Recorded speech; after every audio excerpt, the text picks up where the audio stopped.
جب حضور قرب خاص میں گئے ان منازل کو طے کر گئے جہاں تک نہ کوئی گیا تھا نہ کوئی پہنچ سکتا تھا، تو اللہ نے اپنے محبوب کو بہت کچھ دیا،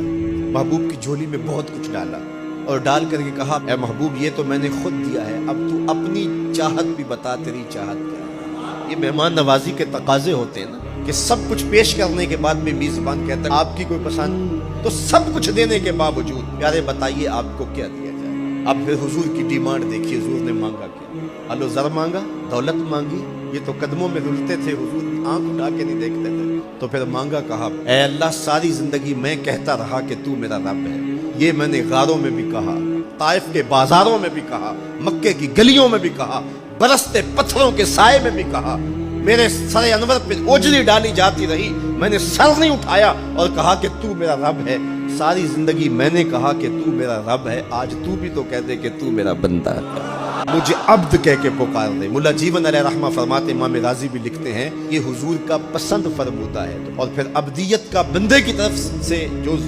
اظہار ہوگا اس کے لیے پھر 50 نمازوں کا تحفہ دے دیا، اور وہ 50 نمازیں پھر 5 نمازوں کی صورت کے اندر باقی رہی۔ حضرت موسیٰ نے تو عرض کیا تھا کہ ایک بار اور جائیے، لیکن میرے حضور نے کہا تھا مجھے اپنے رب سے حیا آتی، عادت باری یہ تھی نا ہر بار 5 نمازیں معاف ہوتی، اب بھی جاتے تو 5 نمازیں معاف ہو جاتی، لیکن کہا کہ اپنے رب سے حیا آتی ہے۔ اب امت کو کیا حیا نہیں کرنی چاہیے کہ 5 نمازیں امت کے لیے رہ گئی، ثواب 50 کا ہی ملے گا، اور معراج کا خاص تحفہ لے کر آئے اور کہا کہ صلاۃ و معراج المومنین، یہ مومن کا معراج ہے، میں تو سر عرش پہنچا ہوں لیکن تمہارا معراج کیا ہے؟ تم سجدے میں سر جھکاؤ، دیکھنا تمہارا مالک تمہیں کتنا قرب دیتا ہے۔ جب کوئی شخص سجدہ ریز ہوتا ہے اس پہ اتنی رحمتیں اترتی ہیں، اگر اسے پتہ چل جائے کہ یہ رحمتیں نازل ہو رہی ہیں وہ سجدے سے